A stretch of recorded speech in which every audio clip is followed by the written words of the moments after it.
আজকে এক্সপেকটেশন ছিল মোহনবাগান প্লেয়ার্সদের কাছ থেকে যে গোলের বন্যা দেখবো, প্রচুর গোল দেখবো। অ্যান্ড রিয়েলিটিতে কি দেখলাম? গোল মিসের বন্যা, একের পর এক মিস। 32টা শট, মাত্র 10টা অন টার্গেট অ্যান্ড দুটো গোল। অ্যান্ড দুটো গোল এসছে পুরো লাস্ট মোমেন্টে। মানবীর ওই গোলটা যদি না আসতো আমরা গেমটা ড্র করতাম। লাস্ট মোমেন্টে ম্যাকলারেনের গোল। ভাই আমরা থার্ড স্পটে ফিনিশ করতাম, মুম্বাই সেকেন্ড স্পটে পৌঁছে গেছিল। ভাগ্য ভালো, লাস্ট মোমেন্টে লেস্টনের ক্রস অ্যান্ড সেখান থেকে ম্যাকলারেন ফিনিশ করে। বাট আমি শক হয়েছি একদমই না। এক্সপেক্টেড ছিল এরকম হাঁকবে মোহনবাগান। লাস্ট 4 ম্যাচে একটা টিম 3টে ড্র করছে, তার কাছ থেকে তুমি কি এক্সপেক্ট করছো? দেখশিল জিতে যাবে? ইস্ট বেঙ্গল ডিজার্ভিং টিম হিসেবে জিতেছে অ্যান্ড তারা ডিজার্ভ করে।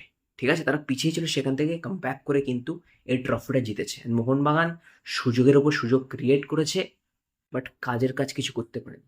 অনেকে বলছে 7টা গোল হয়ে যেত আমাদের ভাগ্য। ভাই, Maclaren, Jason Cummings, Liston Colaco, Manvir Singh, top top player performance দিতে পারছেন, বাট টপ টপ প্লেয়ার। হেডের জন্য মনবীর আছে, আলভার্টো আছে, অ্যালড্রেড আছে, অ্যান্ড সেখানে তুমি এক্সকিউজ দিতে পারো না।